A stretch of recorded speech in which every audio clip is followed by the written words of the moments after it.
فرعون نے خواب دیکھا تھا، تب یہ رسم یعنی رواج پائی کہ بیٹوں کو قتل کر دیا جائے۔ اب دوسری دفعہ جو ہے یہ جو بیٹوں کو قتل کرنے والے یہ موسیٰ کے ساتھ مقابلے کے بعد یہ دوسری دفعہ جو ہے وہ حکم دیا گیا تھا دوبارہ پھر کہ ان کو بیٹوں کو بری طرح قتل کریں گے اور ان کی عورتوں کو زندہ رکھیں گے، اور ہم ان پر یقیناً قابو رکھنے والے، کیونکہ ایک عرصے سے وہ ان کے اوپر یعنی مالک تھے، تو وہ کہہ رہے تھے ابھی بھی ان کو یقین تھا کہ وہ اس کے اوپر جو ہے وہ قابو رکھیں گے۔ موسیٰ نے اپنی قوم سے کہا تم اللہ تعالیٰ سے مدد مانگو اور صبر کرو، یقیناً زمین اللہ تعالیٰ کی ہے، وہ اپنے بندوں میں سے جسے چاہتا ہے اس کا وارث بنا دیتا ہے، اور اچھا انجام متقیوں ہی کے لیے ہے۔ قالوا اوذینا من قبل، اور موسیٰ کی قوم نے کہا ہم تمہارے آنے سے پہلے بھی ستائے گئے، یعنی موسیٰ سے پہلے بھی ایسا ہوتا تھا کہ ہمارے بیٹوں کو قتل کر دیا جاتا تھا اور بیٹیاں زندہ رکھی جاتی تھی، اور تمہارے آنے کے بعد یعنی تم آ بھی گئے تو پھر بھی ہمیں وہی سزائیں دی جا رہی ہیں۔ موسیٰ نے کہا قریب ہے تمہارا رب تمہارے دشمن کو ہلاک کر دے اور تمہیں زمین میں جان نشین بنا دے، پھر وہ دیکھے کہ تم کیسے عمل کرتے ہو، یعنی اللہ رب العزت جو ہے وہ آپ لوگوں کو اقتدار دے دے۔ اور بلا شبہ یقیناً ہم نے آل فرعون کو قحط سالی اور پیداوار کی کمی میں پکڑا تاکہ وہ نصیحت قبول کرے، یعنی ان کے اوپر جو ہے وہ وقتاً فوقتاً جو ہے فرعون کے اوپر جو ہے وہ عذاب آنا شروع ہو گئے کہ تاکہ وہ جو ہے اللہ رب العزت کی بات کو مان لے۔ تو جو پہلا تھا وہ قحط سالی کا تھا کہ پیداوار میں بہت کمی ہوئی، تو جب ان پر خوشحالی آتی تو وہ کہتے یہ ہمارے ہی لیے ہے، اور اگر ان کو کوئی تکلیف پہنچتی تو موسیٰ اور اس کی نحوست ٹھہراتا، یعنی کہتے کہ جو خوشحالی ہے وہ ہمارے لیے ہے، اور جو ہمیں قحط سالی اور اس طرح کے سزائیں مل رہی ہیں وہ یعنی نعوذ باللہ موسیٰ کو یعنی نحوست کی وجہ سے، موسیٰ کی نحوست کی وجہ سے ہم تک پہنچ رہی ہیں۔ سن لو یقیناً ان کی نحوست اللہ تعالیٰ ہی کے پاس ہے، لیکن اکثر لوگ نہیں جانتے، بلکہ یعنی اللہ تعالیٰ فرما رہے ہیں کہ ان کی کفر کی وجہ سے جو ہے ان کو یہ نحوست پہنچی ہے، اور انہوں نے کہا کہ تم ہمارے پاس خواہ کوئی بھی نشانی لے آؤ کہ تم ہم پر اس کے ساتھ جادو کرو تو ہم تمہارے لیے ایمان لانے والے نہیں ہیں، کچھ بھی لے آؤ تو ہم تم پر ایمان نہیں لائیں گے۔ پھر ہم نے ان پر طوفان بھیجا، یعنی یہ عذاب تھے جو ان کو وقتاً فوقتاً آتے رہے، یعنی یہ جو کیا تھا یہ سیلاب آیا تھا ان کے اوپر، اور ٹڈیاں یعنی ٹڈی دل آیا تھا اور وہ ساری فصلوں کو تباہ کر گیا، اور جوئیں اور مینڈک، یعنی مینڈک اتنے زیادہ تھے کہ ان کے جو برتن تھے وہ مینڈکوں سے بھر گئے تھے، اور خون یعنی ہر پینے والی چیز جو تھی وہ خون میں تبدیل ہو گئی تھی، یہ خون کے علاوہ کچھ پی نہیں سکتے تھے، جو الگ الگ نشانیاں تھیں۔ پھر بھی انہوں نے تکبر ہی کیا اور وہ مجرم لوگ تھے۔ وَلَمَّا وَقَعَ عَلَيْهِمُ الرِّجْزُ، اور جب ان پر کوئی عذاب آ پڑتا تو کہتے اے موسیٰ اپنے رب سے ہمارے لیے دعا کرو، یعنی جب عذاب آتا تب سیدنا موسیٰ علیہ السلام سے دعائیں کرتے جو اس نے تمہارے ہاں عہد کر رکھا ہے، یقیناً اگر تم ہم پر سے یہ عذاب دور کر دو تو ہم ضرور تمہارے اوپر ایمان لے آئیں گے، اور ہم تمہارے ساتھ بنی اسرائیل کو بھیج دیں گے۔ یعنی جب عذاب آتا تو یہ کیا کرتے کہ آپ دعا کر دیں، اس کے بدلے میں ہم ایمان بھی لائیں گے اور بنی اسرائیل کو بھیج بھی دیں گے ساتھ میں۔ پھر جب ہم ان سے ایک وقت تک عذاب کو دور کر دیتے جس کو وہ پہنچنے والے ہی تھے تو اچانک وہ عہد کو توڑ دیتے، یعنی جب اللہ تعالیٰ عذاب ختم کرتا تو اپنی بات سے مکر جایا کرتے تھے۔ چنانچہ ہم نے ان سے انتقام لیا، پس ہم نے انہیں سمندر میں غرق کر دیا، اس کی وجہ کہ بلا شبہ انہوں نے ہمارے یاد کو جھٹلایا اور وہ ان سے غافل تھے، اور جو لوگ کمزور سمجھے جاتے تھے انہیں ہم نے اس زمین کے مشرقوں اور مغربوں کا وارث بنا دیا۔ کمزور کون تھے؟ بنی اسرائیل تھے، اور زمین کے مشرقوں اور مغربوں کا یعنی فلسطین کا، ٹھیک ہے، جس میں ہم نے برکت رکھی ہے، یہ بیت المقدس ہے جس کے اندر اللہ رب العزت نے برکت رکھی ہے، اور آپ کے رب کی بہترین بات بنی اسرائیل پر پوری ہو گئی، یعنی اللہ رب العزت نے جو بنی اسرائیل سے عہد کیا تھا اس کو پورا کیا، کیونکہ انہوں نے صبر کیا، یعنی ان کے صبر کی وجہ سے اللہ رب العزت نے ان کو یعنی ارض مقدس جو ہے وہ عطا کی، اور ہم نے فرعون اور اس کی قوم کو وہ سب کچھ تباہ کر دیا جو محلات وہ بناتے تھے اور جو عمارتیں وہ بلند کرتے تھے، اور ہم نے بنی اسرائیل کو سمندر سے پار اتارا تو وہ ایک قوم پر آئے جو اپنے بتوں پر جمے بیٹھے تھے۔ اب جب سمندر کراس کر کے وہ گزرے تو انہوں نے دیکھا کہ ایک قوم تھی جو اپنے بتوں کے ارد گرد جمے بیٹھے تھے۔ ایسے ہی جب نبی صلی اللہ علیہ وسلم جو ہے وہ ایک دفعہ گزرے تو کچھ کفار تھے جو بیری کے درخت کے ارد گرد جمے بیٹھے تھے، اور انہوں نے کیا کیا ہوا تھا، اس کے اوپر اسلحہ لٹکایا ہوا تھا، اور اس کا وہ یعنی اس کے سمجھ لے کہ عبادت کر رہے تھے۔ تو صحابہ نے کہا کہ ہمارے لیے بھی ایسا کچھ ہے، تو نبی صلی اللہ علیہ وسلم نے فرمایا کہ نہیں، آپ کے لیے ایسا کچھ نہیں ہے، ٹھیک ہے۔ اسی طرح جب وہ لوگ یعنی اس طرح بتوں کے پاس سے گزرے تو انہوں نے موسیٰ علیہ السلام سے کہا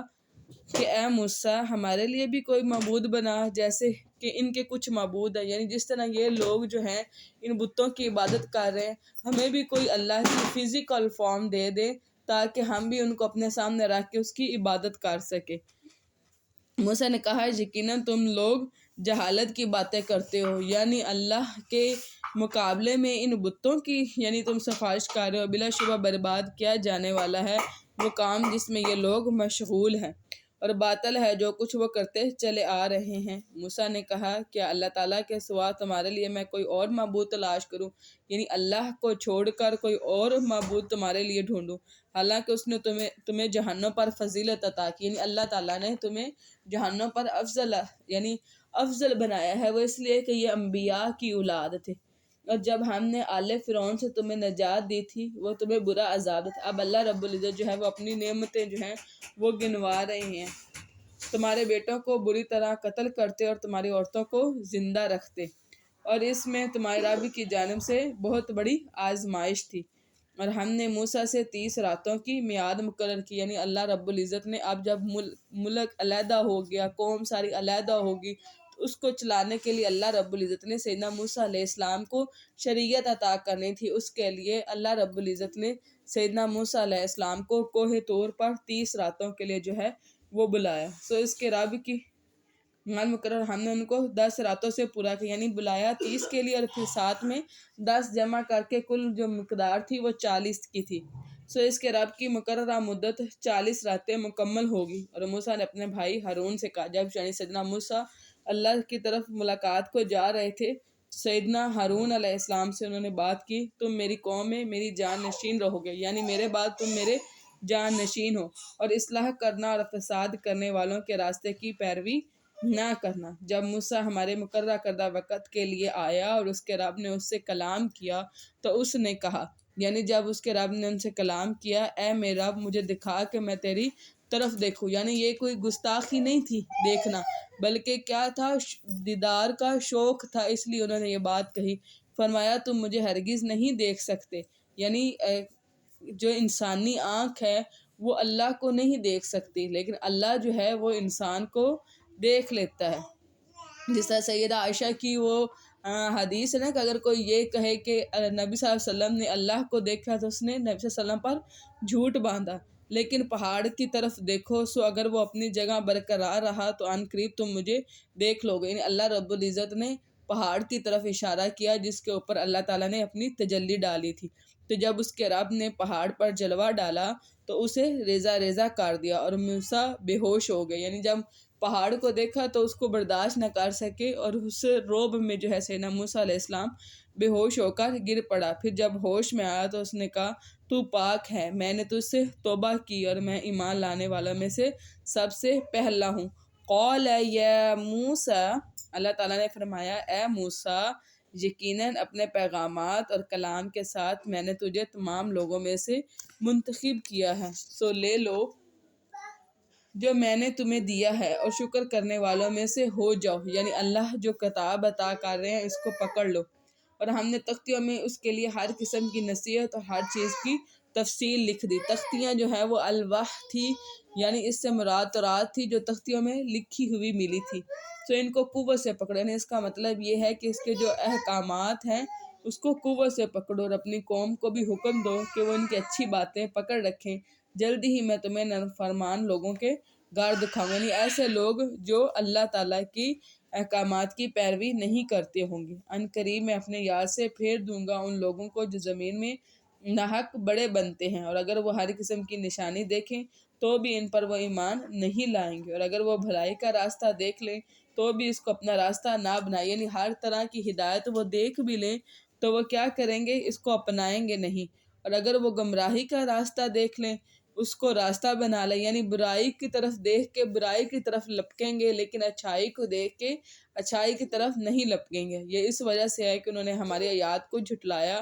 اور وہ ان سے غافل ہیں، یعنی ان کا قصور کیا تھا کہ وہ آیات کو جھٹلایا کرتے تھے، اور جن لوگوں نے ہمارے آیات کو اور آخرت کی ملاقات کو جھٹلایا ان کے اعمال ضائع ہو گئے، یعنی ان کے جو نیک اعمال ہیں وہ بھی خس و خاشاک ہیں، یعنی ان کا کوئی اجر نہیں ملے گا، انہیں وہی بدلہ دیا جائے گا جو وہ عمل کرتے تھے۔ وَاتَّخَذَ قَوْمُ مُوسَىٰ، اور موسیٰ کے بعد قوم موسیٰ نے اپنے زیوروں سے بچڑا بنایا۔ اب اس زیوروں کے بارے میں ڈیفرنٹ جو ہے وہ رائے ہیں، کہ کچھ تو لوگ کہتے ہیں کہ یہ قبطیوں کے زیور تھے، اور کچھ کہتے ہیں کہ یعنی ایسا تھا کہ قبطیوں کی لاشیں جب تہر کے سمندر پہ کے کنارے پہ آئی تو انہوں نے جو زیورات پہنے ہوئے تھے وہ انہوں نے اتار لیے تھے، اور کچھ کہتے تھے کہ یہ ان سے ادھار لے کر آئے ہوئے تھے، کچھ کہتے تھے کہ یہ ان کے اپنے زیور تھے، ٹھیک ہے۔ اب چونکہ وہ حالت سفر میں تھے تو وہ اتنا سامان جو ہے اس سے وہ بوجھل ہو رہے تھے، ٹھیک ہے، تو ان کے پیچھے جو ہے سامری ایک ماہر جادوگر تھا، وہ آیا اور اس نے ان سب سے وہ زیور اکٹھے کیے اور اس کو جلا کر ایک بچڑا بنا دیا، ٹھیک ہے، اور اس نے کیا کہا کہ اپنے زیوروں سے بچڑا بنایا، ایک جسم تھا جس میں گائے کی آواز تھی۔ اب یہ کیا تھا کہ اس کی دم میں بھی جو ہے وہ ایک سوراخ رکھا تھا، اور اس کے منہ میں بھی اس کے سوراخ رکھا تھا، تو جب ہوا اس کے اندر سے گزرتی تھی تو آواز جیسے ہم پھونکنی جو آگ جلانے کے لیے استعمال ہوتی ہے، اس کے اندر بھی پھونک مارے تو وہ ایک طرح کی آواز ہوتی نا، ایسی ہی آواز جو ہے وہ اس بچڑے سے بھی آتی تھی جب ہوا اس کے ساتھ آ کے ٹکرایا کرتی تھی۔ کیا انہوں نے دیکھا نہیں کہ وہ ان سے بولتا بھی نہیں، یعنی وہ جو گائے انہوں نے یعنی گائے بچڑا بنایا تھا وہ بولتا بھی نہیں تھا اور نہ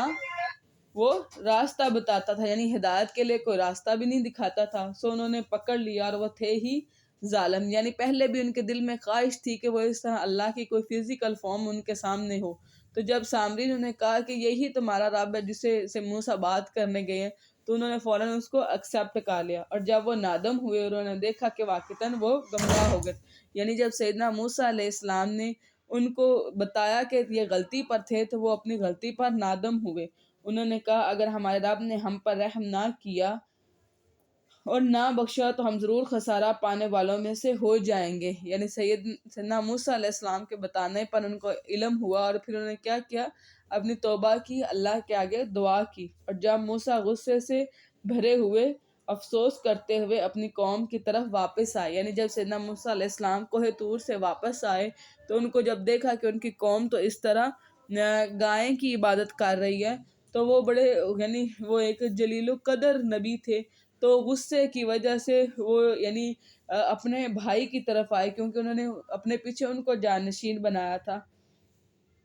کیا تم نے اپنے رب کے حکم سے جلد بازی کی اور اس نے تختیاں پھینک دی، جس طرح ہم غصے سے بات کرتے ہوئے جو ہماری چیز ہاتھ میں ہوتی ہے ہم اس کو پھینک دیتے، اس طرح یعنی انہوں نے اس کو پھینکا اور اپنے بھائی سے کلام کرنے لگے اور اپنے بھائی کا سر پکڑ کر اپنی طرف کھینچنے لگے، یعنی انہوں نے اپنے بھائی سیدنا ہارون علیہ السلام کے سر کے بال اور داڑھی کے بالوں کو پکڑ کر اپنی طرف زور سے کھینچا، اور ہارون نے کہا اے میری ماں کے بیٹے، یعنی یہ اس وجہ سے یعنی وہ اپنا بھائی بھی کہہ سکتے لیکن انہوں نے کیا کہا، قال ابن اے میری ماں کے بیٹے، یعنی تاکہ ان کے اندر ماں کے ایلیمنٹ سے نرمی پیدا ہو کہ اے میرے ماں کے بیٹے، یقیناً قوم نے مجھے کمزور سمجھا، یعنی آپ کے جانے کے بعد میں ایک شخص رہ گیا تھا اور یہ پوری قوم تھی اور اس نے مجھے کمزور سمجھا اور قریب تھا کہ مجھے قتل ہی کر دیتے، یعنی یہ بات یعنی ان کے ذہنوں میں تھی کہ وہ مجھے قتل ہی کر دیتے ہیں، سو آپ دشمنوں کو مجھ پر خوش ہونے کا موقع نہ دیں، یعنی اس طرح میرے ساتھ بیہیو کر کے یہ جو امت کے لوگ ہیں ان کو میرے اوپر خوش ہونے کا موقع نہ دے اور مجھے ان ظالم لوگوں کے ساتھ شامل نہ کریں، یعنی جنہوں نے شرک کیا ہے مجھے ان کے ساتھ شامل نہ کریں، یعنی میں نے اپنی طرف سے کوشش کی تھی لیکن یہ پوری امت تھی جو یعنی پاور میں تھی۔ موسیٰ نے کہا اے میرے رب، مجھے اور میرے بھائی کو بخش دے اور ہم نے اپنی رحمت میں داخل کر لے، اور تو سب رحم کرنے والوں سے زیادہ رحم کرنے والا ہے۔ ان الذین اتخذوا العجل، یقیناً جن لوگوں نے بچڑے کو پکڑ لیا، ان قریب ان کے رب کا غضب پہنچے گا اور دنیا کی زندگی میں بھی ذلت پہنچے گی، یعنی جنہوں نے بچڑے کو معبود بنا لیا ہے ان کے لیے دنیا کی زندگی میں بھی ذلت ہے۔ کیسے کہ سیدنا موسیٰ کے دور میں بھی یہ لوگ جو ہے وہ یعنی جزیہ دیتے رہے، پھر اسلام کے دور پر بھی جزیہ دیتے رہے، اور پھر جو ہے یعنی 40 سال تک یہ ارض مقدس میں بھی داخل نہ ہو سکے، یعنی اس طرح یہ خوار ہی ہوتے رہے، اور ہم جھوٹ باندھنے والوں کو ایسے ہی بدلہ دیتے ہیں، اور جن لوگوں نے برے اعمال کیے پھر اس کے بعد انہوں نے توبہ کی اور وہ ایمان لے آئے، یقیناً آپ کا رب اس کے بعد بے حد بخشنے والا ہے۔ یعنی برے اعمال کے بعد اگر کوئی توبہ کر لیتا ہے تو اس کے جو پورے برے اعمال ہیں ان کے بارے میں پوچھ گچھ جو ہے وہ نہیں ہوگی۔ اور جب موسیٰ کا غصہ ٹھنڈا ہوا، یعنی جب وہ اپنی نارمل یعنی جو سچویشن یا کنڈیشن تھی اس میں آئے، تو اس نے وہ تختیاں اٹھا لی، یعنی اب وہ جو تختیاں پہلے پھینکی تھی ان کو اٹھا لیا، اور ان کی تحریر میں ان کے لیے ہدایت اور رحمت تھی، یعنی یہ تورات تھی جو ہدایت اور رحمت کا ذریعہ تھی، جو اپنے رب سے ڈرتے ہیں۔ اور موسیٰ نے اپنی قوم کے 70 آدمی ہمارے مقرر کردہ وقت کے لیے چنے، یعنی یہ قوم کے 70 معزز لوگ تھے جن کو چنا گیا تھا کہ جو بچڑا بنانے کی وجہ سے ہم سے غلطی ہوئی ہے اس کی اللہ تعالیٰ سے جا کر معافی مانگی جائے۔ پھر جب ان کو زلزلے نے پکڑ لیا تو موسیٰ نے کہا اب یہ کیا ہوا کہ ان 70 لوگوں کو چنا اس لیے گیا تھا کہ یہ شرفاء ہے، ٹھیک ہے۔ جب ان کو اکٹھا کر کے یعنی میدان میں لے جایا گیا کہ اللہ تعالیٰ سے توبہ کی جائے، تو وہاں جا کر انہوں نے نئی فرمائش شروع کر دی کہ ہم اللہ کو اس طرح ظاہراً جو ہے وہ دیکھنا چاہتے ہیں۔ تو اللہ تعالیٰ کی اس ڈیمانڈ پر اللہ تعالیٰ نے ان کو زلزلہ بھیجا، جس کی وجہ سے یہ سارے کے سارے مر گئے۔ اے میرے رب، اگر تو چاہتا تو انہیں بھی اور مجھے بھی اس سے پہلے ہی ہلاک کر دیتا، کیا تو ہمیں ایسا کام پر ہلاک کرتا ہے جو ہم میں سے چند بے وقوفوں نے کیا ہے؟ جب وہ سب مر گئے تو سیدنا موسیٰ علیہ السلام جو ہیں وہ پریشان ہو گئے، پھر سیدنا موسیٰ علیہ السلام نے اللہ سے دعا کی کہ یا اللہ، یعنی جن چند لوگوں نے یہ کام کیا اس کی وجہ سے کیا سارے لوگ اس طرح مر جائیں گے؟ تو انہوں نے دعا کی تو اس دعا کو اللہ نے قبول کیا، اور پھر ان کو دوبارہ موت کے بعد زندگی دے دی۔ یہ نہیں ہے مگر تیری ایک آزمائش، تو اس سے جس کو چاہتا ہے گمراہ کر دیتا ہے اور جس کو چاہتا ہے ہدایت دیتا ہے، تو ہی ہمارا مددگار ہے، سو ہمیں بخش دے اور ہم پر رحم فرما، اور تو بخشنے والوں میں سب سے بہترین ہے۔ اس دعا کو بھی بیٹا آپ انڈر لائن کر لیں، اور ہمارے لیے اس دنیا اور آخرت میں بھلائی لکھ دے، یقیناً ہم نے تیری طرف رجوع کیا۔ اللہ تعالیٰ نے فرمایا میں اپنا عذاب جسے چاہتا ہوں اس کو پہنچاتا ہوں، اور میری رحمت نے ہر چیز کو گھیر رکھا ہے، سو اسی میں سے جلد ہی ان لوگوں کے لیے لکھوں گا جو اللہ تعالیٰ سے ڈرتے ہیں، یعنی اللہ کی رحمت ان لوگوں کے لیے ہے جو اللہ سے ڈرتے ہیں اور زکوٰۃ ادا کرتے ہیں، اور ان کے لیے جو ہمارے آیات پر ایمان لاتے ہیں۔ الذین یتبعون الرسول نبی الامی، جو لوگ اس رسول کی پیروی کرتے ہیں جو امی نبی ہے، جسے وہ اپنے ہاں تورات اور انجیل میں لکھا ہوا پاتے ہیں، یعنی یہ نبی صلی اللہ علیہ وسلم کی صفات تھی جو تورات اور انجیل میں لکھی ہوئی تھی، اور وہ ان کو نیکی کا حکم دیتا ہے اور انہیں برائی سے روکتا ہے۔ یہ بھی نبی صلی اللہ علیہ وسلم کی صفت میں تھا، ان کے لیے پاک چیزیں حلال کرتا ہے اور ناپاک چیزیں حرام کرتا ہے، یعنی جو طہر چیزیں ہیں ان کو حلال کرواتی، یعنی شریعت اس کی شریعت میں، اور جو غیر طیب ہیں ان کا یعنی حرام ہے نبی صلی اللہ علیہ وسلم کی شریعت میں، اور ان پر سے ان کے وہ بوجھ اور توق اتارتا ہے جو ان پر پڑے ہوئے تھے، یعنی ان کے گناہوں کی وجہ سے ایسے یعنی بوجھ جو یعنی ایسی چیزیں جو جیسے وہ پہلے حلال تھی اور اب حرام ہوئی ہوئی تھی، وہ یعنی نبی صلی اللہ علیہ وسلم کی شریعت میں وہ دوبارہ حلال ہو گئی تھی، اور اس طرح کے جس طرح کہ یعنی نکاح کو آسان کیا، اور اس طرح وراثت کے احکام دیے، اور اس طرح عورتوں کا جس طرح حصہ نہیں تھا وہ دیے، یعنی اسلامی شریعت میں وہ آسانیاں پیدا کی جو پہلے لوگوں کے لیے مشکل تھی۔ سو جو لوگ اس پر ایمان لائے انہوں نے اس کو قوت دی اور اس کی مدد کی، یعنی جو صحابہ نبی صلی اللہ علیہ وسلم پر ایمان لائے اس کے ذریعے جو ہے وہ نبی صلی اللہ علیہ وسلم کو قوت دی گی اور اس نور کی اتباع کی۔ یہاں نور سے مراد قرآن پاک ہے کہ اس قرآن کی ان صحابہ نے اتباع کی جو اس کے ساتھ نازل کیا گیا، یعنی جو نبی صلی اللہ علیہ وسلم کے اوپر نازل کیا گیا، وہی لوگ کامیاب ہونے والے ہیں۔ قل یا ایھا الناس، آپ کہہ دو اے لوگو، یقیناً میں تم سب کی طرف اللہ تعالیٰ کا رسول ہوں، وہ ذات جس کے لیے بادشاہت ہے تمام آسمانوں اور زمین کی، اس کے سوا کوئی معبود نہیں، وہی زندہ کرتا ہے اور وہی مارتا ہے، سو تم اللہ تعالیٰ اور اس کے رسول پر جو امی نبی ہیں مان لے. یعنی بعض لوگ جو ہیں وہ امی نبی کہتے ہوئے گھبراتے ہیں کہ یہ ایک طرح کی کمی نہیں ہے، بلکہ کمی نہیں ہے، یہ ایک طرح کی صفت ہے کہ جس کی وجہ سے بہت سارے لوگ جو ہیں وہ ایمان لے کر آئے تھے. یعنی اگر نبی صلی اللہ علیہ وسلم پڑھے لکھے ہوتے تو وہ لوگ یہ کہتے کہ نبی نے یہ کلام جو ہے وہ خود گھاڑ لیا ہے، جبکہ نبی صلی اللہ علیہ وسلم تو سرے سے اپنے دائیں ہاتھ سے لکھنا ہی نہیں جانتے تھے. اور جو اللہ تعالیٰ اور اس کی باتوں پر ایمان رکھتا ہے اور اس کی پیروی کرو تاکہ تم ہدایت پاؤ. اور موسیٰ کی قوم میں سے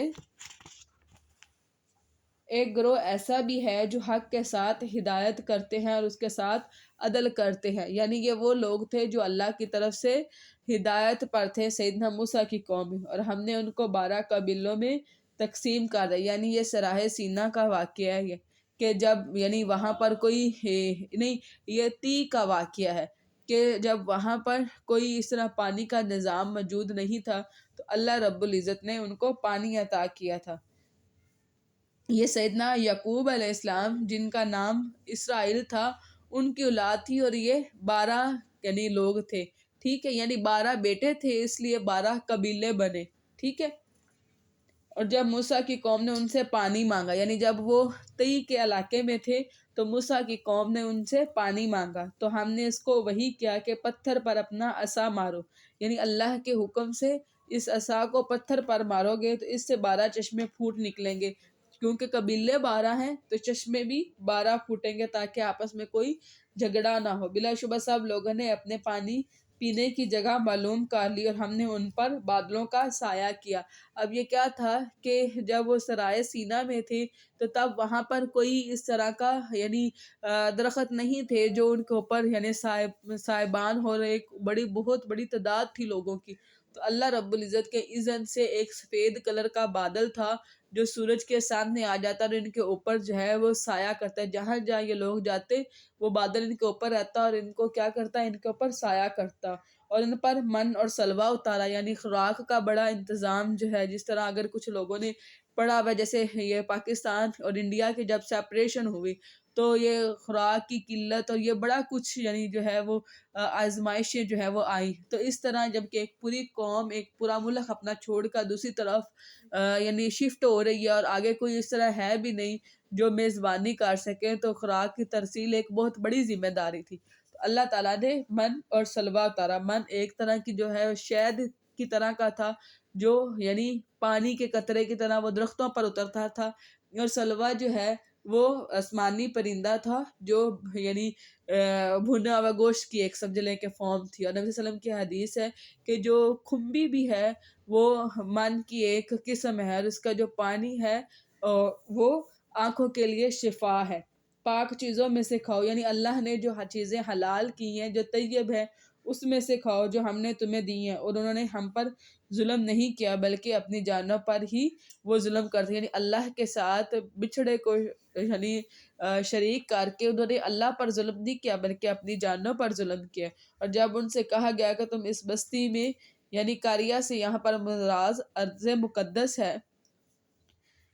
میں جا کر رہو اور اس میں سے کھاؤ جہاں سے بھی چاہو اور کہنا کہ ہمیں بخش دے. یعنی اللہ تعالیٰ نے یہ دعا سکھائی تھی کہ آپ نے جب اس بستی میں داخل ہونا ہے تو یہ کہنا ہے کہ ہمیں بخش دے، اور دروازے میں جھک کر یعنی داخل ہونا ہے. یعنی جو بستی کا مین دروازہ ہے وہاں سے سجدہ کرتے ہوئے اور عاجزی اور انکساری کے ساتھ جھکتے ہوئے ارض مقدس میں داخل ہونا ہے. تو ہم تمہاری خطائیں بخش دیں گے، ہم نیکی کرنے والوں کو عن قریب زیادہ دیتے ہیں. فَبَدَّلَ الَّذِينَ ظَلَمُوا تو جن لوگوں نے ان میں سے ظلم کیا انہوں نے بات کو اس کے خلاف سے بدل دیا. یعنی اصل میں جو لفظ تھا اس کو بدل دیا گیا. یعنی بخشش کی جگہ انہوں نے کیا کہا کہ ہمیں جو دانہ ہے وہ بالیوں کے اندر چاہیے. یعنی وہی فرمائشی پروگرام جو ان کا ایک عرصے سے چلتا آ رہا تھا. ٹھیک ہے. اور اس کے بعد سجدہ کرنے کے بجائے یہ کیا کرتے تھے، یعنی اپنی یعنی حفظ کی بال پر یعنی اس کی طرح یعنی الٹے جو ہے یہ گھسیٹتے ہوئے اپنے آپ کو جو ہے وہ بستی کے اندر داخل ہوئے. تو ہم نے ان کے اوپر آسمان سے عذاب بھیجا اس وجہ سے جو وہ ظلم کرتے تھے. اور آپ اس بستی کے بارے میں پوچھیں جو سمندر کے کنارے تھی۔ اب یہ بھی جو تھے وہ یہودی ہی تھے، یعنی یہودیوں کی ایک بستی تھی جو سمندر کے کنارے تھی، جس کا اللہ رب العزت نے نام نہیں بتایا اور نہ ہی ضروری ہے۔ جب وہ سبت یعنی ہفتے کے دن کے بارے میں حد سے تجاوز کر گئے۔ اب یہ ان یہودیوں کی خود ایک ڈیمانڈ تھی کہ ایک ہمیں دن ایک ایسا دیا جائے جس کے اندر صرف اور صرف ہم اللہ رب العزت کی عبادت کریں اور رزق معاش ہم تلاش نہ کریں اور اس میں ہم آرام کریں۔ ٹھیک ہے، تو اللہ تعالیٰ نے ان کو ہفتے کا دن مقرر ہوا، اس لیے ہر امت کا ایک دن ہے۔ عیسائیوں کے لیے جو ہے وہ اتوار کا دن ہے، اور یہودیوں کے لیے ہفتے کا دن ہے، اور مسلمانوں کے لیے جمعے کا دن ہے، ٹھیک ہے، کے بارے میں حد سے تجاوز کرتے ہیں، جبکہ ہفتے کے دن ان کی مچھلیاں سر اٹھائے ان کے پاس آ جاتی۔ اب لا یہ تھا کہ ہفتے والے دن جو ہے وہ کوئی بھی جو ہے وہ مچھلی کو نہیں پکڑے، کیونکہ یہ سمندر کے کنارے تھی تو ان کا رزق معاش جو تھا وہ مچھلیاں پکڑنا ہی تھا، ٹھیک ہے۔ تو اب اس دن جو ہے وہ مچھلیاں پکڑنا ان کے اوپر حرام کر دیا تھا، اور جو اس سبت کے عہد کو توڑے یعنی اس قانون کو توڑے تو وہ واجب القتل تھا، ان کے پاس آ جاتی، اور جس دن ہفتہ نہ ہوتا وہ ان کے پاس نہیں آتی۔ یعنی اللہ کی ایک آزمائش تھی کہ ہفتے والے دن تو مچھلیاں اتنی سمندر پر ہوتی کہ ہاتھ سے بھی پکڑی جا سکتی تھی، اور جب ہفتہ نہ ہوتا تو وہ یعنی پورے 6 دن جو ہے وہ حاضر ہی نہ ہوتی۔ ہم نے ایسے ہی ان کی آزمائش کی اس وجہ سے جو وہ نافرمانی کرتے تھے۔ وَإِذْ قَالَتْ أُمَّةٌ مِّنْهُمْ، اور جب ان میں سے ایک گروہ نے کہا تم ایسے لوگوں کو کیوں نصیحت کرتے ہو جنہوں اللہ تعالیٰ ہلاک کرنے والا، یعنی جو نیک لوگ تھے ان کو دوسرے لوگوں نے کہا جو یعنی نیکی میں کم تھے کہ تم ایسے لوگ جو یعنی یہ سبت کا قانون توڑ رہے ہیں، تم ان کو کیوں ہدایت دیتے ہو کہ تم سبت کا قانون نہ توڑو، کیونکہ انہوں نے تمہاری بات کو ماننا تو ہے نہیں، یا ان کو عذاب دینے والا ہے سخت عذاب۔ انہوں نے کہا تمہارے رب کے حضور معذرت کے لیے، اور شاید وہ اللہ تعالیٰ سے ڈر جائے، یعنی ہم امر بالمعروف و نہی المنکر اس لیے کر رہے ہیں کہ شاید کہ وہ ڈر جائیں، اور دوسرا یہ کہ ہم اللہ کے ہاں حجت پیش کر سکیں کہ یا اللہ ہم نے تو آپ کے حکم سے امر بالمعروف و نہی المنکر کیا تھا، آگے کوئی کرے یا نہ کرے یہ اس کی اور اللہ کا معاملہ ہے، لیکن ہم نے جب برائی کو دیکھنا ہے اس کو اپنے ہاتھ سے روکنے کی کوشش کرنی ہے۔ پھر جب انہوں نے بھلا دیا جو انہیں نصیحت کی گئی تھی تو ہم نے ان لوگوں کو نجات دی جو برائی سے روکا کرتے تھے، یعنی جو برائی سے روکا کرتے تھے اللہ نے ان لوگوں کو تو نجات دی، اور ان کو بدترین عذاب کے ساتھ پکڑ لیا، یعنی جو گناہ کیا کرتے تھے ان کو اللہ نے عذاب سے پکڑا جنہوں نے ظلم کیا، کیونکہ وہ نافرمانی کرتے تھے۔ پھر جب انہوں نے اس میں سرکشی کی جس سے انہیں روکا گیا تھا تو ہم نے ان سے کہا کہ ذلیل بندر بن جاؤ۔ یہ جنہوں نے ہفتے کے قانون کو توڑا تھا اور اس طرح مچھلیوں کو پکڑا تھا، یہ کیا کرتے تھے کہ مچھلیاں اس طرح انہوں نے نالے بنائے ہوئے تھے کہ مچھلیاں ان کے گھروں میں آ جایا کرتی تھی، پھر اس کو بند کر دیا کرتے تھے، اور جب ہفتہ گزر جایا کرتا تھا اتوار والے دن اپنی ان نالیوں سے وہ مچھلیاں کلیکٹ کر لیا کرتے تھے۔ تو اللہ تعالیٰ نے ان کو سزا کیا دی کہ ان کو ذلیل بندر بنا دیا، اور جب آپ کے رب نے صاف اعلان کر دیا کہ وہ ان پر قیامت کے دن تک ضرور ایسے لوگ بھیجتا رہے گا جو ان کے بدترین عذاب چھکاتے رہیں گے، یعنی ان کی اس نافرمانیوں کی وجہ سے قیامت کے دن تک یہودیوں کے اوپر جو ہے وہ عذاب آتا رہے گا، کبھی یعنی عیسائی ان کے اوپر یعنی بادشاہ بنے، کبھی جو ہے وہ مسلمانوں ان سے جزیہ لیتے رہے، اور جیسے میں نے پہلے بتایا کہ خود سیدنا موسیٰ علیہ السلام ان کے گناہوں کی وجہ سے ان سے جزیہ لیتے رہے، اور قیامت میں بھی یہ ہوگا کہ جب دجال آئے گا تو 70,000 یہودی جو ہے وہ دجال کے پیچھے ہوں گے اور مسلمانوں سے لڑیں گے، اور اس طرف جو ہے وہ سیدنا عیسیٰ ابن مریم ہوں گے اور ان کے ساتھ مسلمان ہوں گے، تو تب بھی جو ہے یہودیوں کو بری طرح مارا جائے گا اور ان کو یعنی ان کے ساتھ جنگ ہوگی، اور ایون اگر یہودی جو ہے وہ کسی پتھر کے پیچھے بھی اپنے آپ کو چھپائے گا تو وہ پتھر جو ہے وہ بول اٹھے گا اور مسلمان کو بتائے گا کہ میرے پیچھے فلاں یہودی ہے، اس کو جو ہے وہ قتل کر دے۔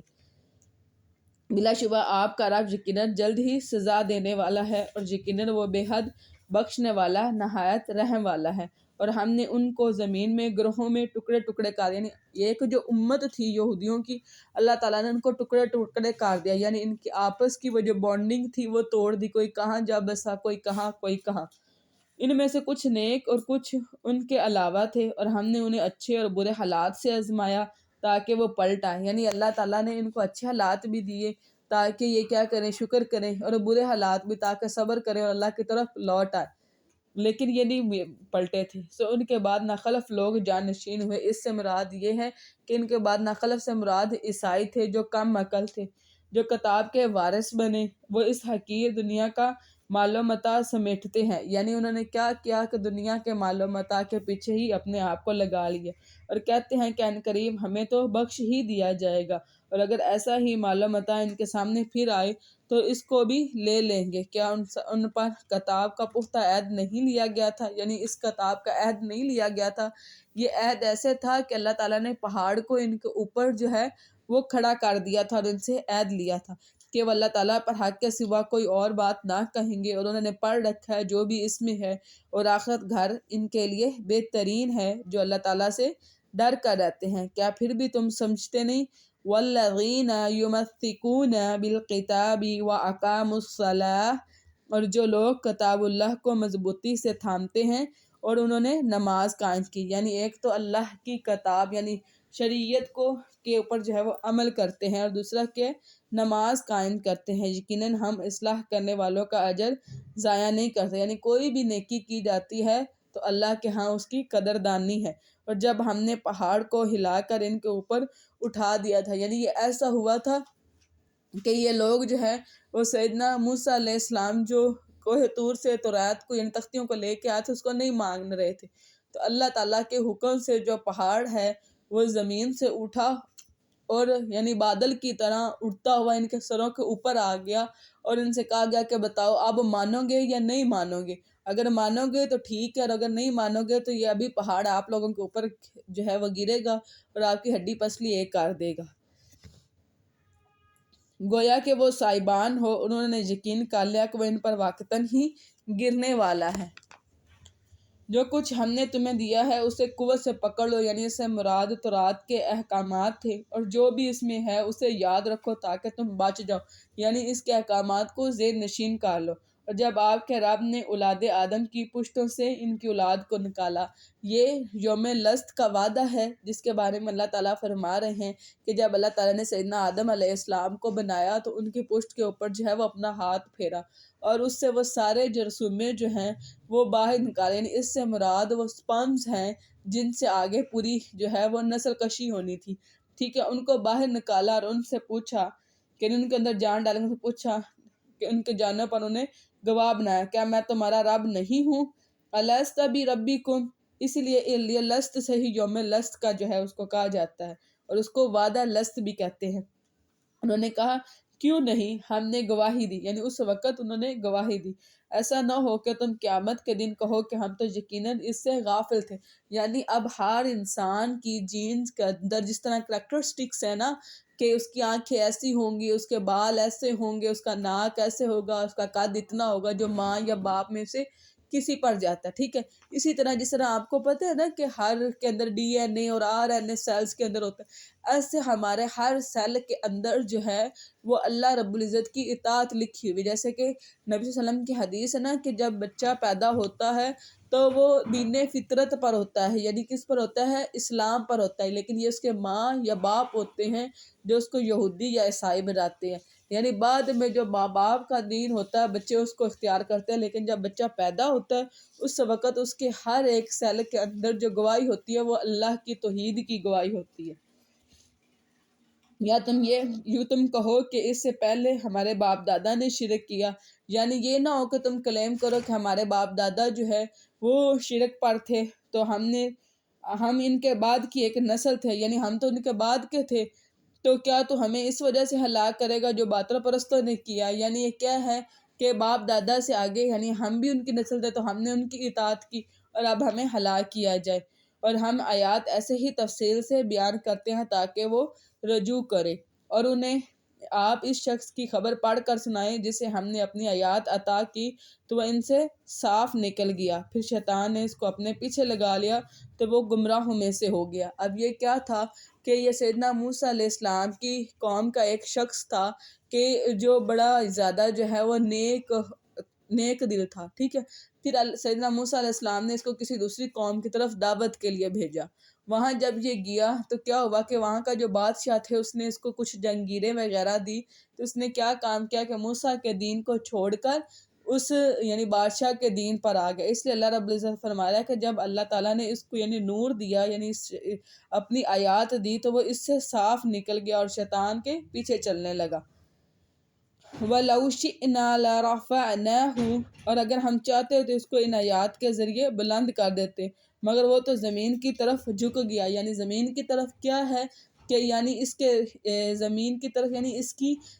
فزیکل یا مٹیریلسٹک جسے ہم کہتے ہیں کہ وہ ہوگا کہ ہماری سارا جو رزق ہے وہ زمین سے ہی آتا ہے، تو وہ زمین کی طرف جو ہے وہ جھک گیا اور اپنی خواہشات کے پیچھے چل پڑا۔ تو اس کی مثال کتے جیسی ہے، یعنی ایسا شخص جو اللہ کے دین کو چھوڑ کر یعنی مٹیریلسٹک ہو جائے، تو اللہ تعالیٰ فرما رہا ہے کہ ایسے شخص کی مثال جو ہے وہ کتے کی طرح ہے۔ آج بھی ہم دیکھیں کہ ہماری کتنے فیصد ہمارے والدین ہیں جو یہ چاہتے ہیں کہ میرے بچے جو ہے وہ پہلے دین سیکھیں اور پھر دین کے تھرو جو ہے وہ رزق معاش جو ہے، یعنی دین کے تھرو سے مراد یہ ہے کہ جس بھی وہ فیلڈ میں جائے وہ دین کے ساتھ ایسوسیٹ ہو، ٹھیک ہے۔ لیکن وہ کیا کہتے ہیں کہ اس سے تو یعنی ہم اپنے ہمارے ہاں جو بچے لنگڑے ہیں، اپاہج ہیں، بول نہیں سکتے، یا اندھے ہیں، یا کند ذہن ہیں، یا کوئی فیل ہو گیا ہے، تو اس کو ہم مدرسے میں ڈال دیتے ہیں۔ اور جو ہمارے بریلینٹ بچے ہوتے ہیں ان کو کیا کرتے ہیں کہ ہم اس کو ڈاکٹر بنائیں گے، انجینئر بنائیں گے اور اس طرف لے کے جائیں گے۔ تو اللہ تعالیٰ یہ مثال بیان کر رہے ہیں کہ اس کی مثال کتے جیسی ہے، اگر آپ اس پر بوجھ ڈالیں تو زبان نکالتے ہانپتا ہے۔ یعنی اگر آپ کتے پر بوجھ ڈال بھی دیں تو کیا کرتا ہے کہ وہ زبان نکالے ہانپتا ہے، ٹھیک ہے، یعنی جیسے کتے ہانپتے ہیں ویسے۔ یا اسے چھوڑ دیں تو بھی وہ زکام، یعنی اگر آپ اس کو آزاد بھی چھوڑ دیں اور اس کے اوپر کوئی بوجھ نہیں ڈالا ہوا، پھر بھی وہ کیا کرے گا، وہ ہانپے گا ہی۔ یہ ان لوگوں کی مثال ہے جنہوں نے ہماری آیات کو جھٹلا دیا، لہٰذا آپ ان کو واقعات بیان کر دیں تاکہ وہ غور و فکر کریں۔ بری مثال ہے ان لوگوں کی جنہوں نے ہماری آیات کو جھٹلایا اور اپنی جانوں پر وہ ظلم کیا کرتے تھے۔ جسے اللہ تعالیٰ ہدایت دے دے سو وہی ہدایت پانے والا ہے، اور جسے وہ گمراہ کر دے سو وہی لوگ خسارہ پانے والے ہیں۔ وَلَقَدْ ذَرَأْنَا لِجَهَنَّمَ، اور بلا شبہ ہم نے جنوں اور انسانوں میں سے اکثر کو دوزخ کے لیے ہی پیدا کیا ہے۔ یعنی جب اللہ تعالیٰ نے جنوں اور انسانوں کو بنایا تو جس طرح میں نے آپ کو کہا نا کہ جرثومے نکالے، تو وہیں سے ہی اللہ رب العزت کو علم ہو چکا تھا کہ کون سا شخص جو ہے وہ اس کی جبلت جو ہے وہ خیر پر ہے، اور کون سا شخص جو ہے اس کی جبلت جو ہے وہ شر پر ہے، ٹھیک ہے۔ تو اللہ تعالیٰ نے فرمایا کہ جو شر پسند جن ہوں گے اور شر پسند انسان ہوں گے وہ دوزخ میں ہی ڈالے جائیں گے۔ ان کے لیے دل ہیں جن سے وہ سمجھتے نہیں، اور ان کے لیے آنکھیں ہیں جن سے وہ دیکھتے نہیں، اور ان کے لیے کان ہیں جن سے وہ سنتے نہیں۔ یعنی یہ کان ہے یعنی لیکن وہ اللہ کی آواز کو یعنی اللہ کی پکار کو یا اللہ کے دین کی باتوں کو نہیں سنتے۔ اسی طرح اللہ کی دلیل کو وہ دیکھتے نہیں ہیں، اللہ کی دلیل کو سمجھتے نہیں، اس کی نشانی کو اوپر غور و فکر نہیں کرتے۔ یہ لوگ جانوروں جیسے ہیں، جیسے جانور کے کان بھی ہوتے ہیں، آنکھیں بھی ہوتی ہیں، دل بھی ہوتا ہے، بلکہ ان سے بھی زیادہ گمراہ ہیں۔ اب ان سے بھی زیادہ گمراہ کیوں ہیں کہ جانور کی جو جبلت ہے وہ اپنی جبلت کے خلاف نہیں جاتا۔ اللہ تعالیٰ نے اس کو جو رسپانسبلٹیز دی ہیں وہ وہی کام کرتا ہے۔ یعنی جس طرح یعنی جانور کے ذمے اگر دودھ دینا ہے تو وہ دودھ دیتا ہے، لیکن انسان کی جبلت، انسان جو ہے وہ اپنی جبلت کے خلاف جاتا ہے کہ اللہ تعالیٰ نے اس کو دین فطرت پر پیدا کیا تھا، لیکن اس نے کیا کیا، اس کے اگینسٹ چلا گیا اور اللہ کا انکار کرنے لگا۔ اس لیے اللہ تعالیٰ فرما رہے ہیں کہ یہ لوگ جانوروں سے بھی زیادہ برے ہیں، یہی لوگ غافل ہیں، اور سب سے اچھا نام اللہ تعالیٰ ہی کے ہیں، سو اسے ان کے ساتھ پکارو۔ یعنی اللہ تعالیٰ کے 99 جو ہیں وہ صفاتی نام ہیں۔ اللہ تعالیٰ نے فرمایا کہ جو بھی ان کو یاد کر لے گا وہ جنت میں جائے گا۔ اس لیے اللہ رب العزت فرما رہا ہے کہ اللہ تعالیٰ کے نام اچھے نام ہیں، سو ان ناموں سے اسے پکارا کرو، یعنی دعا میں کوشش کیا کریں کہ اللہ کے ناموں سے جو ہے وہ یعنی دعا کیا کریں، اور اسپیشلی وہ نام ضرور لیا کریں جو آپ کی حاجت کے لیے ہوں، جیسے رحمان ہے یا رحیم ہے، ٹھیک ہے، اس طرح کے دعا نام۔ اور اسم اعظم جو ہے اللہ تعالیٰ نے نبی صلی اللہ علیہ وسلم کی حدیث ہے کہ جو اسم اعظم کے یعنی حوالگی دے کر وسیلہ دے کر دعا مانگتا ہے تو اللہ اس کی دعا کو ضرور قبول کرتا ہے۔ اور ان لوگوں کو چھوڑ دو جو اس کے ناموں کے بارے میں سیدھے راستے سے ہٹے ہوئے ہیں۔ اب یہ کیا تھا کہ یہ وہ کفار اور مشرک تھے جو اللہ کے ناموں سے الحاد کرتے تھے۔ یعنی اس سے کیا مراد تھا، جیسے اللہ کا نام ہے تو اللہ کے نام سے انہوں نے اپنے ایک بت کا نام لات رکھ لیا تھا، جیسے اللہ کا نام العزیز ہے تو اللہ کے العزیز سے انہوں نے اپنے بت کا نام عزا رکھ لیا تھا، ٹھیک ہے۔ تو اللہ رب العزت فرما رہے ہیں کہ جو اس کے ناموں کے بارے میں سیدھے راستے سے ہٹتے ہیں، ان قریب انہیں اس کا بدلہ دیا جائے گا وہ جو عمل کیا کرتے تھے۔ اور جنہیں ہم نے پیدا کیا ہے ان میں سے کچھ لوگ ایسے ہیں جو حق کے ساتھ رہنمائی کرتے ہیں اور اس کے ساتھ انصاف کرتے ہیں، اور جن لوگوں نے ہماری آیات کو جھٹلایا ہم ضرور انہیں آہستہ آہستہ کھینچ کر لے جائیں گے جہاں سے وہ نہیں جانتے۔ یعنی آہستہ آہستہ کس کی طرف وہ جا رہے ہیں؟ دوزخ کی طرف جا رہے ہیں، اور میں انہیں مہلت دوں گا، بلا شبہ میری تدبیر بہت مضبوط ہے۔ کیا بھلا انہوں نے کبھی غور و فکر نہیں کیا ان کے ساتھی پیغمبر میں کوئی جنون ہے؟ یعنی نبی صلی اللہ علیہ وسلم جو تمہارے اندر ہی موجود ہے بچپن سے لے کر اب تک، اور نبوت کے دعوے سے پہلے تم ان کو صادق اور امین کہتے تھے، اب اس کو غور سے دیکھو، کیا ان کے اندر کوئی جنون ہے؟ یعنی لگتا ہے کہ وہ نعوذ باللہ کہ وہ مجنون ہیں۔ جنون نہیں ہے، وہ تو بس صاف صاف ڈرانے والوں کے سوا کچھ بھی نہیں۔ یعنی وہ اللہ کی طرف سے بھیجے ہوئے ہیں جن کے ذمے یعنی نذیر ہیں کہ وہ ڈراتے ہیں۔ اور کیا انہوں نے کبھی نظر نہیں ڈالی آسمانوں اور زمین کی سلطنت میں اور ہر اس چیز پر جو اللہ تعالیٰ نے پیدا کی ہے، اور اس بات پر کہ شاید ان کا مقررہ وقت واقعتاً قریب آ چکا ہو۔ اب اس سے مراد ان کے موت کا وقت ہے۔ پھر اس قرآن کے بعد وہ کس بات پر ایمان لائیں گے؟ یعنی قرآن ان کے پاس آ گیا اور وہ ایمان نہیں لا رہے، تو اس کے بعد اب کس چیز پر جو ہے وہ ایمان لے کر آئیں گے؟ جس کو اللہ تعالیٰ گمراہ کر دے تو اس کو راستہ دکھانے والا کوئی نہیں، اور انہیں وہ ان کی سرکشی میں چھوڑ دیتا ہے کہ وہ بھٹکتے پھرے۔ یسألونک عن الساعہ، وہ آپ سے قیامت کے بارے میں پوچھتے ہیں کہ وہ اس کا قیام کب ہوگا۔ یعنی نبی سے آ کر قیامت کے بارے میں پوچھتے ہیں کہ اس کا قیام جو ہے وہ کب ہوگا۔ آپ کہہ دیں یقیناً اس کا علم میرے رب ہی کے پاس ہے، اس کے وقت اس کے سوا اسے کوئی ظاہر نہیں کرے گا۔ یعنی اللہ کے علاوہ کوئی نہیں جانتا کہ قیامت کب آئے گی، لیکن نبی صلی اللہ علیہ وسلم نے قیامت کی کچھ جو ہے وہ نشانیاں بتائی ہیں کہ جب اس طرح کی حالات آئیں گے تو اس کے بعد جو ہے وہ قیامت آئے گی۔ وہ حادثہ آسمانوں اور زمین میں بھاری ہے تو پر وہ اچانک ہی آ جائے گی۔ وہ آپ سے سوال کرتے ہیں گویا آپ اس کی پوری تحقیق کرنے والے، یعنی وہ اس کانفیڈنس میں آ کے سوال کرتے ہیں جیسے آپ تو یعنی اس کی پوری تحقیق کرنے والے ہیں، کیونکہ قیامت کا جو علم ہے وہ علم الغیب میں سے ہے، ٹھیک ہے، نہ فرشتوں کو خبر ہے اور نہ ہی نبی کو خبر ہے۔ آپ کہہ دیں بلا شبہ اس کا علم اللہ تعالیٰ ہی کے پاس ہے، لیکن اکثر لوگ نہیں جانتے۔ قیامت کی کچھ نشانیاں ہیں، جسے دابۃ الارض کا یہ ایک جانور ہوگا جو زمین سے نکلے گا، ٹھیک ہے، اور اسی طرح دجال کا آنا، اور اسی طرح دھوئیں کا آسمان پہ پھیلنا، اور اسی طرح ناچ گانا،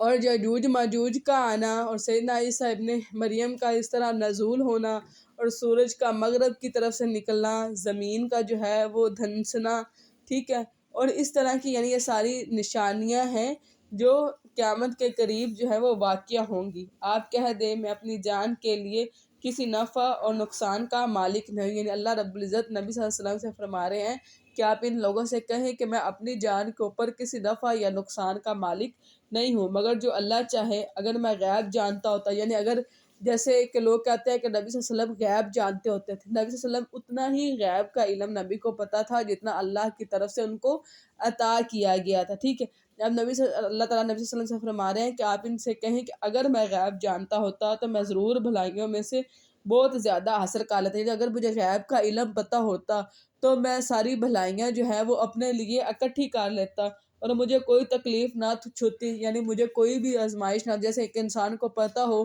کہ یہاں پہ اگر میں جاؤں گا تو مجھے کوئی چور یا ڈکیت یا ایکسیڈنٹ یا موت کچھ بھی واقعہ ہو سکتے تو وہ کبھی بھی وہاں نہ جائے۔ اس لیے نبی صلی اللہ علیہ وسلم فرما رہے ہیں تو میں کبھی بھی مجھے کوئی تکلیف نہ چھوتی اگر مجھے غیب کا علم ہوتا۔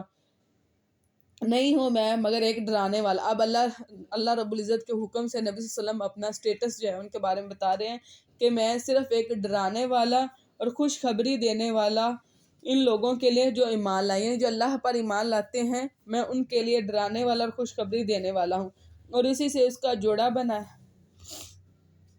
وہ اللہ تعالیٰ ہی ہے جس نے تمہیں ایک جان سے یعنی سیدنا آدم سے پیدا کیا، اور اس سے اس کا جوڑا یعنی سیدنا ہوا بنائی تاکہ وہ اس کی طرف سے سکون پائے۔ لِتَسْكُنُوهَا یعنی جو عورت اور مرد ہے وہ ایک دوسرے کے لیے کیا ہے؟ سکون کا ذریعہ ہے۔ پھر جب اس نے بیوی کو ڈھانپ لیا تو اس نے ایک ہلکا سا حمل جو ہے وہ اٹھا لیا، پھر وہ اس کو لے کر چلتی پھرتی رہی۔ ہلکا اس وجہ سے کہ وہ اتنا لائٹ ویٹ تھا کہ اس کو خود بھی نہیں پتا تھا کہ میرے اندر جو ہے وہ ایک جان پل رہی ہے۔ پھر جب وہ بوجھل ہو گئی، یعنی وہ اپنے سیکنڈ یا تھرڈ ٹرائمیسٹر کی طرف جو ہے وہ جانے لگی، تو ان لوگوں نے اللہ تعالیٰ سے اپنے رب سے دعا کی۔ اس دعا کو انڈر لائن کر لے، اگر تو نے ہمیں تندرست بچہ عطا کیا تو ہم ضرور شکر کرنے والوں میں سے ہوں گے۔ پھر جب اللہ تعالیٰ نے انہیں تندرست بچہ عطا کر دیا تو دونوں نے اس کے لیے اس میں شریک بنا لیے، یعنی جس طرح وہ نام رکھتے تھے پیرا دتا، ابھی بھی ہمارے یہ نام اس طرح کے رکھے جاتے ہیں، تو آپ اللہ دتا کیوں نہیں رکھتے؟ پیرا دتا کیوں رکھ رہے ہیں؟ دیا تو اللہ نے ہے، ٹھیک ہے۔ اسی طرح ہی وہ کیا کرتے تھے؟ عبد العزیٰ اس کا نام رکھتے تھے، اور عبد اللات، اس طرح یعنی اپنے شریکوں کے ناموں پہ نام رکھا کرتے جو اس نے ان کو عطا کیا تھا۔ پھر اللہ تعالیٰ ان سے بلند و برتر ہے جن کو وہ شریک بناتے ہیں۔ کیا وہ ان کو شریک بناتے ہیں جو کچھ بھی پیدا نہیں کر سکتے، اور وہ سب خود پیدا کیے جاتے ہیں؟ اور یعنی وہ خود یعنی وہ مخلوق کا تو وہ خالق کیسے ہو سکتے ہیں؟ اور نہ ان کی وہ مدد کر سکتے ہیں، اور نہ وہ خود اپنی مدد کر سکتے ہیں۔ ان کے اوپر ایک مکھی بھی بیٹھ جائے تو وہ اس کو ہٹا نہیں سکتے، اور اگر آپ انہیں ہدایت کی دعوت دیں تو وہ آپ کے پیچھے نہ چلیں گے، تم پر برابر ہے خواہ تم انہیں پکارو یا خاموش رہو، یعنی اپنے بتوں کو پکارو یا خاموش رہو۔ یقیناً جن لوگوں کو تم اللہ تعالیٰ کے سوا پکارتے ہو وہ تمہارے ہی جیسے بندے ہیں، بس تم انہیں پکارو تو لازم ہے کہ وہ تمہاری دعا قبول کرے۔ یعنی خالق کا یہ ذمہ داری ہے کہ جب مخلوق اس کو پکارے تو وہ اس کی جواب دے، اگر تم واقعی ہی سچے ہو۔ الہم ارجلن، کیا ان کے پاؤں ہیں جن سے وہ چلتے ہیں، یا ان کے ہاتھ ہیں جن سے وہ پکڑتے ہیں، یا ان کی آنکھیں ہیں جن سے وہ دیکھتے ہیں؟ جن بتوں کو تم پوج رہے ہو کیا ان کے اندر یہ کوالٹیز ہیں کہ وہ اتنا بھی کچھ کر سکے؟ یا ان کے کان ہیں جن سے وہ یعنی اپنے فالوور کی بات سنتے ہوں؟ آپ کہہ دے تم اپنے شریکوں کو بلاؤ پھر میرے خلاف تدبیر کو، یعنی اللہ رب العزت جو ہے ان مشرکین مکہ کو کہہ رہا ہے کہ اپنے شریکوں کو بلاؤ اور رب کے خلاف جو ہے وہ تدبیر کرو، پس تم مجھے مہلت نہ دو، یعنی مجھے مہلت بھی نہ دو۔ بلا شبہ میرا مددگار وہ اللہ تعالیٰ ہے۔ اب نبی صلی اللہ علیہ وسلم یہ فرما رہے ہیں کہ نبی کا جو مددگار ہے وہ اللہ ہے جس نے یہ کتاب اتاری، اور وہی تمام نیک لوگوں کا مددگار بنتا ہے، اور اللہ تعالیٰ کے سوا جنہیں تم پکارتے ہو وہ تمہاری مدد کرنے کی استطاعت نہیں رکھتے اور نہ ہی اپنی مدد کی، اور اگر تم انہیں ہدایت کی طرف بلاؤ تو وہ نہیں سنیں گے، اور تم انہیں دیکھتے ہو کہ وہ تمہاری طرف دیکھ رہے ہیں حالانکہ وہ دیکھتے ہی نہیں ہیں۔ یعنی اللہ رب العزت نبی صلی اللہ علیہ وسلم سے فرما رہے ہیں کہ اگر ان کی ہدایت کی طرف بلاؤ بھی تو وہ نہیں دیکھیں گے، یعنی آپ کو لگتا ہے کہ شاید بات سن لے، لیکن انکار جو ہے وہ ان مشرکوں کی جبلت کے اندر رکھا ہوا ہے۔ آپ درگزری اختیار کریں اور نیکی کا حکم دیں، اور جاہلوں سے کنارہ کشی اختیار کریں، اور اگر شیطان کی طرف سے آپ کو کوئی اکساہٹ ابھار دے تو آپ اللہ تعالیٰ کی پناہ مانگ لیں۔ یعنی کیا ہے کہ شیطان کی طرف سے کوئی وسوسہ، کوئی گناہ یا کچھ بھی اس طرح کی یعنی بدی جو ہے وہ آپ کے ذہن میں ڈالی جائے تو فوراً جو ہے وہ تعوذ پڑھنا چاہیے، یقیناً وہ سب کچھ سننے والا اور سب کچھ جاننے والا ہے۔ ان الذین اتقوا، اور یقیناً جو لوگ اللہ تعالیٰ سے ڈر گئے، جب انہیں شیطان کے اثر سے کوئی برا خیال چھو بھی جاتا ہے تو وہ فوراً چونک پڑتے ہیں، یعنی ان کے ذہن میں جب کوئی بری بات آتی ہے جو شیطان نے ان کے اندر القاء کی ہوتی ہے تو وہ فوراً چونک پڑتے ہیں، پھر اچانک وہ بصیرت والے ہوتے ہیں کہ ان کو سمجھ آ جاتے ہیں کہ یہ شیطان نے ہمارے اندر یہ بات ڈالی ہے، اور ان شیطانوں کے بھائی انہیں گمراہی میں ہی کھینچے جاتے ہیں، پھر وہ کمی نہیں کرتے، اور جب آپ ان کے پاس کوئی نشانی نہ لائیں تو وہ کہتے ہیں تم نے کیوں نہیں منتخب کر لیا اس کو، یعنی کوئی ایسی نشانی جو ہے ہمارے پاس کیوں نہیں لے کے آئے؟ آپ کہہ دیں میں تو اسی کی پیروی کرتا ہوں جو میرے رب کی طرف سے مجھ پر وحی کی جاتی ہے۔ یعنی یہ قرآن جو ہے وہ نبی صلی اللہ علیہ وسلم کا معجزہ ہے۔ ہر نبی کو کوئی نہ کوئی معجزہ دیا گیا ہے، اور نبی صلی اللہ علیہ وسلم کا جو معجزہ ہے وہ قرآن پاک ہے، اور نبی صلی اللہ علیہ وسلم کی حدیث میں ہی ہے کہ یہ قرآن پاک رہتی دنیا تک رہے گا، اور اس کی وجہ سے میری امت کی تعداد جو ہے وہ زیادہ ہوگی۔ یہ تمہارے رب کی جناب سے روشن دلائل ہیں، اور ان لوگوں کے لیے ہدایت اور رحمت ہے جو ایمان رکھتے ہیں۔ وَإِذَا قُرِئَ الْقُرْآنَ، اور جب قرآن پڑھا جائے تو اسے توجہ سے سنو اور خاموش رہو تاکہ تم پر رحم کیا جائے، اور آپ اپنے رب کو اپنے دل میں عاجزی اور خوف سے اور بلند آواز کے بغیر الفاظ سے صبح شام یاد کیا کرو، اور غافلوں میں سے نہ ہو جاؤ۔ بلا شبہ جو فرشتے آپ کے رب کے پاس ہیں وہ اس کی عبادت سے تکبر نہیں کرتے، اور وہ اس کی تسبیح بیان کرتے ہیں اور اسی کو سجدہ کرتے ہیں۔ یہ آیت سجدہ تلاوت کی گئی ہے، آپ سب لوگوں نے جو ہے وہ سجدہ دینا ہے۔ جب آیت سجدہ جو ہے وہ تلاوت کی جاتی ہے اور مومنین جو ہے وہ سجدہ کرتے ہیں تو شیطان ان سے دور ہو جاتا ہے اور ایک جگہ پر جا کر رونے لگ جاتا ہے، اور کہتا ہے کہ دیکھو اس کو سجدے کا حکم ہوا اور اس نے سجدہ کیا اور اب اس کے لیے جنت ہے، مجھے سجدے کا حکم ہوا اور میں نے انکار کیا اور اب میرے لیے جہنم ہے۔ یہاں پر ہماری سورہ اعراف جو ہے وہ الحمدللہ مکمل ہوتی ہے۔ ہم سورہ انفال جو ہے وہ یہاں سے سٹارٹ کرتے ہیں۔ یہ مدنی سورہ ہے اور اس میں 75 آیات اور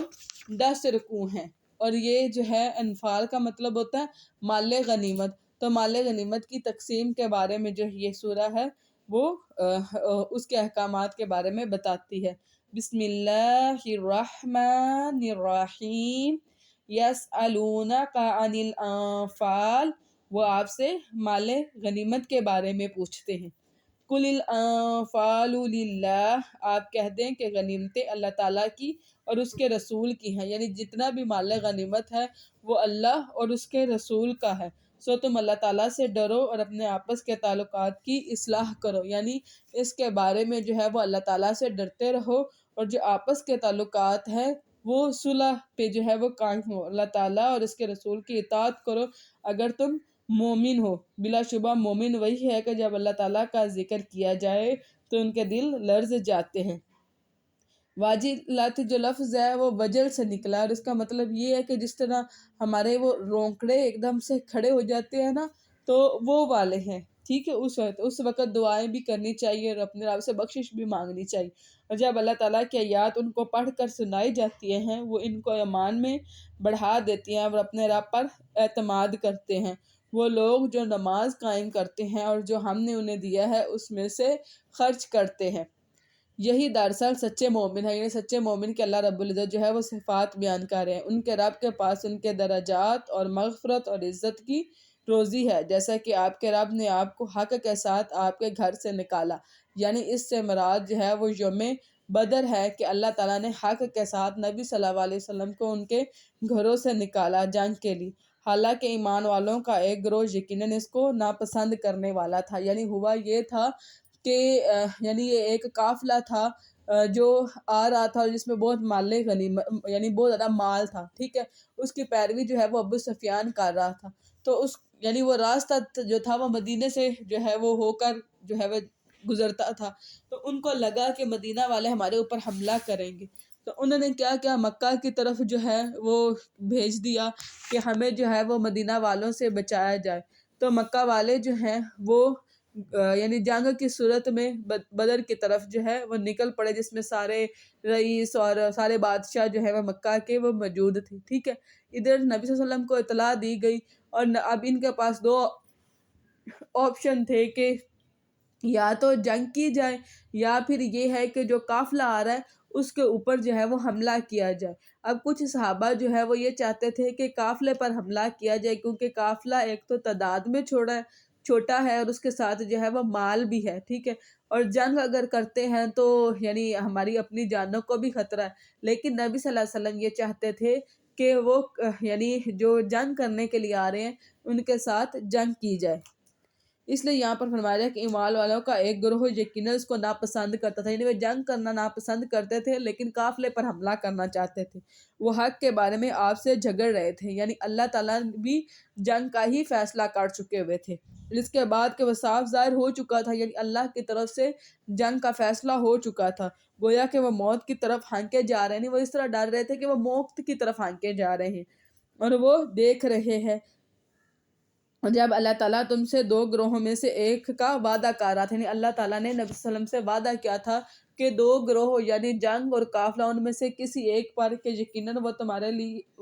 لیے ہیں، یعنی ان پر یعنی ان پر فتح جو ہے وہ ملے گی، اور تم چاہتے تھے کہ یقیناً غیر مسلح گروہ ہی تمہارے لیے ہو، یعنی اس سے مراد غیر مسلح سے مراد یعنی جو قافلہ ہے وہ یعنی وہ تمہارے سامنے آئے، اور اللہ تعالیٰ ارادہ کر چکا تھا کہ حق کو اپنی باتوں سے سچا کار دکھائے، یعنی یہ ہے کہ اللہ تعالیٰ ارادہ کر چکے تھے کہ جنگ کی جائے تاکہ لوگوں کو اور اہل مکہ کو پتہ ہو کہ اب جو ہے وہ جو ایک تھوڑے سے مسلمانوں کا ایک گروہ تھا وہ ایک امت بن چکا ہوا ہے، اور کافروں کی جڑ کاٹ دی جائے، یعنی جتنے بھی رئیس ہیں وہ اس میں مار دیے جائیں اور یعنی ظلم جو ہے وہ کم کیا جائے، تاکہ وہ حق کو حق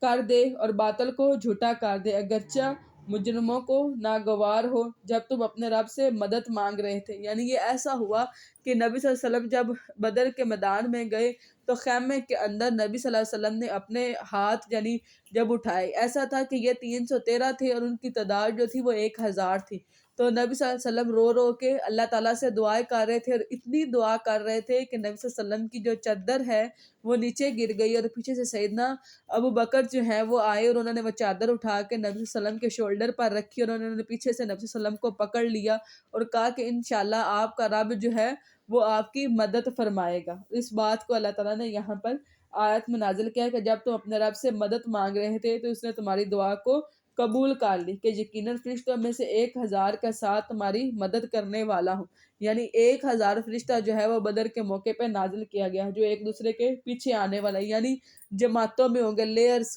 کی لیئرز ہوں گی، ٹھیک ہے، اور اللہ تعالیٰ نے انہیں بنایا اس کو مگر ایک خوشخبری یعنی ایک خوشخبری کے طور پر یہ عطا کیا گیا، اور تاکہ تمہارے دل اس سے مطمئن ہو جائیں، اور نہیں ہے مدد مگر اللہ تعالیٰ ہی کے پاس ہے، یقیناً اللہ تعالیٰ سب پر غالب کمال حکمت والا ہے۔ اِذ یغشیکم النعاس، اور اللہ تعالیٰ تم پر اونگ طاری کر رہا تھا، یہ کیا تھا کہ جب وہ 313 جب میدان بدر میں آئے اور انہوں نے اپنے سامنے جب 1000 کے لشکر کو دیکھا تو ان کے اوپر خوف طاری ہو گیا جنگ کا، یعنی مسلمانوں کے اوپر، صحابہ کے اوپر، اللہ تعالیٰ نے ان کو ایک لمحے کے لیے جو ہے وہ ایک اونگ دے دی، جس طرح انسان سونے کے بعد فریش ہو جاتا ہے، تو ایک طرح کی وہ اونگ تھی، اور اس کے بعد جب وہ اٹھے تو وہ فریش تھے اور ان کے دلوں سے وہ خوف جو ہے وہ نکل گیا، یعنی یہ ایک طرح سے اللہ تعالیٰ کی ایک مدد یہ تھی اپنی طرف سے امن دینے کے لیے، یعنی خوف سے امن دینے کے لیے، اور آسمان سے تم پر پانی نازل کر رہا تھا۔ اب یہ ایسا تھا کہ جو یعنی بدر کا جو میدان تھا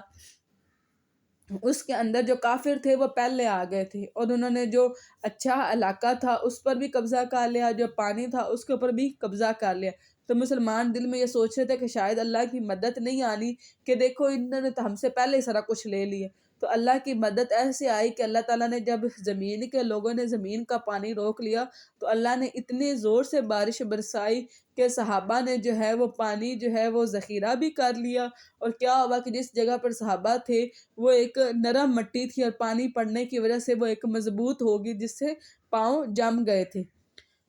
اس کے ذریعے سے تمہیں پاک کر دے اور تم سے شیطان کی گندگی کو دور کر دے، اور پاک کرنے سے مراد کیا ہے کہ اس سے صحابہ نے غسل بھی کر لیا، اور اس سے کیا ہوا کہ دل کی گندگی سے مراد یہ کہ شیطان دل کے اندر یہ بات ڈال رہا تھا کہ آج نماز جو ہے وہ بغیر وضو کے ہی پڑھی جائے گی، تو چونکہ پانی مل گیا تھا تو اس سے پھر وہ جو ہے طہارت بھی حاصل ہوگی، تاکہ وہ مضبوط کر دے تمہارے دلوں کو اور اس کے ساتھ تمہارے قدموں کو بھی، جس طرح میں نے بتایا کہ وہ مٹی مضبوط ہوگی تو پاؤں اس کے اوپر جمنے لگ گئے، جب تمہارا رب فرشتوں کی طرف وحی کر رہا تھا کہ یقیناً میں تمہارے ساتھ ہوں،